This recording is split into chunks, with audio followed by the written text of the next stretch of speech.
Mga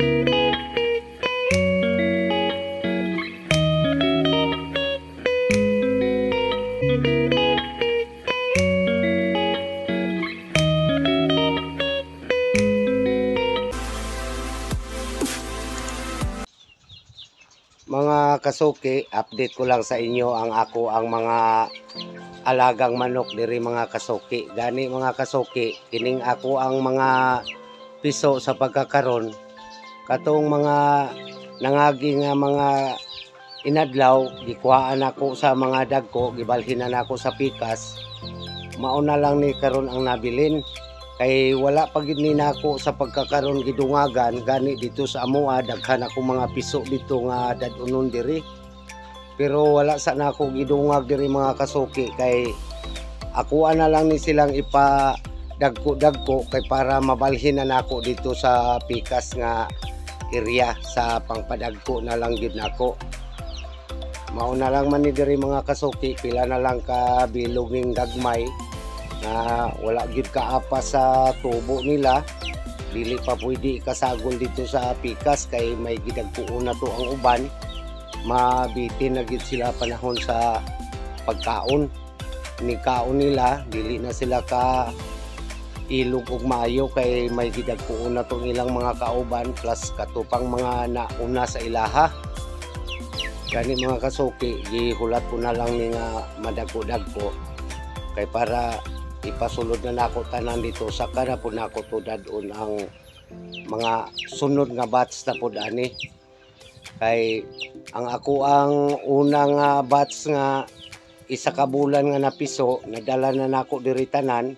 Gani mauna ni siya na reach nako to sa ako ang incubator og 150 ka piso ang akong isa ka bulan. Karon may nagsunod naman ko dito. Last na po na ako itong na-harvest karon nga bulan. Wala ko kaabot og 150, naalang ko sa 120 plus. Pero okay na lang to mga kasuki. Kontra gyud sa ginapalumlum na ako sa mga mama nila. Ang mama nila magpiso, di gyud na ako maabot ang 100 ang isa ka bulan nga matigom nga piso. Sa ako ang tanaw mga kasuki, kay bali duha ka bulan pa nako paggamit sa akong incubator, mas dali ko makatigom og mga piso. Mas daghan ang piso ako ang maprodukto sud sa isa ka bulan kontra sa mama ako ang papisoon ya, tapos dugay pa. Kay dugay man makaitlog og balik ang ilahang mama.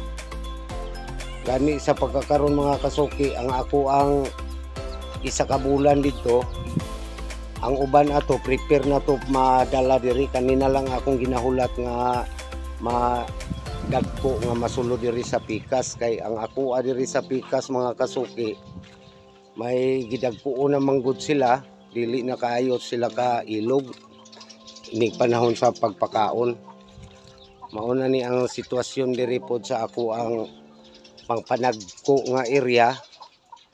Gani lugar naman ilahang lakaw-lakawan kay napaangat naman ako akong pukot, nakapasumpay na po ko og butang og pukot. Muni nga dako-dako na gyud ang ilahang lugar. Kumbaga komportable na sila makalakaw-lakaw, makakaon-kaon man sila sa mga sagbot ko na may magtubo.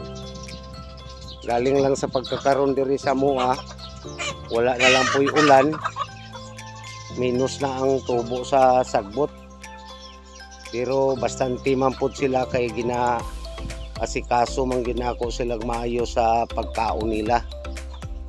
Kumbaga wala ko naglimit sa ilahang kaon, kundi gisukod ko lang nga mabusog yun sila tapos naapay mabilin. Pero gipadayon nako tong akong pagpakaon mga kasuki nga ginabasa nako. Kani nagpakaon man ko sa ilaha karon. Ginabasa nako. Kay busog kayo sila. Unya dili man pud ingon nga basa kayo ako ang pagpakaon, tama-tama lang pud nga dili magkahugaw sila. Pero tan-aw nako mga kasuki sa ilahang lawas o sa pagtubo, murag dali lang sila magtubo kung basaon. Kay bastante ang ilang kaon permiro nilang arangkada. Busog yun sila, usa sila maglakaw. Paglakaw nila, dugay-dugay magbalik, may pagkaon pa man nga nabilin, magkaon naman sa sila. Kay dili pa man ingon gyud nga daghan gyud sila kaayo.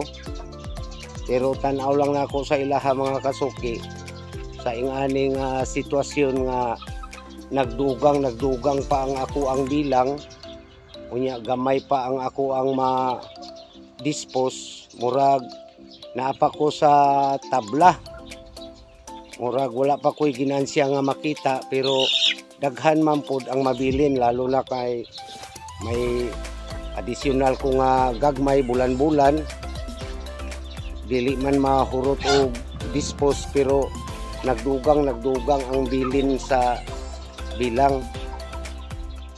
Kay para singana mga kasuki, maka produkto ko mga 150 ka piso o either 120, dili man gid na siya ma dispose ang 150 bulan-bulan o 120 kay naamang gagmay mabilin. Di nagdagdag ko sa bilang sa nabilin. Kay kanimang kung una nako nga mga batch, anam-anam pa manggod ni siya mga kasuki para sa atong mga munga pa nako nga maupay nagpiso, dili man gyud sabay kaayo. Pila lang kamunga, may 5 o 6 lang kamunga magsabay. Dayon dugay na pud masundan, pila ka dis na pud, usa pa pud na napoy mapiso. Iba aning incubator nga iniglod nimo og pila ka buok itlog nga imong ilod, sabay gid sila, sabay gid ang unsa ni pagpiso nya. Pila lang kadis agwat na napukoy piso bag-o nga mapagawas. Kay ang idea nako sa ako ang incubator, maulam po na ang nakita nako nga paagi nga maka-produce ko og piso nga daghan sud sa isa ka bulan. Kay gamay lang man ang capacity sa ako ang incubator, ako lang divide og every 6 days magsulod ko og itlog para mag-harvest po ko. Sabay po sa pag-harvest, pagsulod na ko og pag-harvest na ko og 6 days, kay pag 18 days gina-pull out naman, na po ko'y bag-o nga isulod.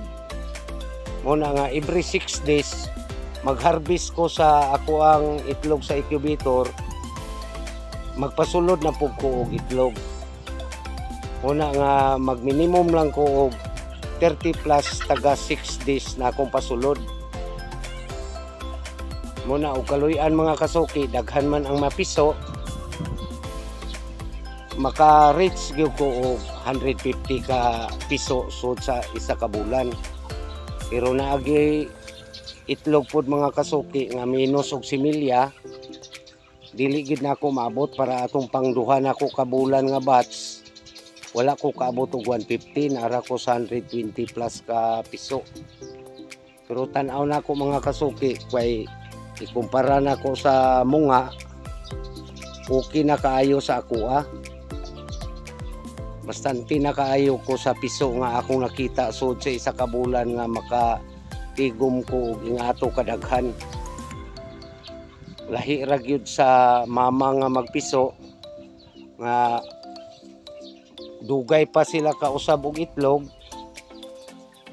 gamay pa gyud ang mapiso. Kay parehas anang maglumlum ang akong munga og napulo nya, mapiso lang usahay 7, 8. Bihira na kaayo makaabot ko og napulo ka piso sa isa ka munga. Muna nga sa ako ang paggamit sa incubator, murag medyo abanti gamay ang pagdaghan sa ako ang manok. Kay sa mga piso dili man kalikaya na amang gay madamage, nagay mortality, pero maagapan man pod kay ginatutukan man gid nako ang pag-asikaso sa ako ang mga manok. Halos tanan nga higayon ako lang silang ginatutukan kay maulang man ni ako ang trabaho sa ilaha lang. Muna mga kasuki, sa dili pagid kaayo dugay nako nga pagmanok, pero nakita nako nga niangat man ang gidaghanon sa ako ang manok, bisan sa ingani nga time karon nga dili pa kaayo nako makita nga may ginansya gyud ko, kay nagpadaghan pa man gud ang bilang sa ako ang manok. Mas daghan pa ang mabilin kontra sa ako ang mabaligya.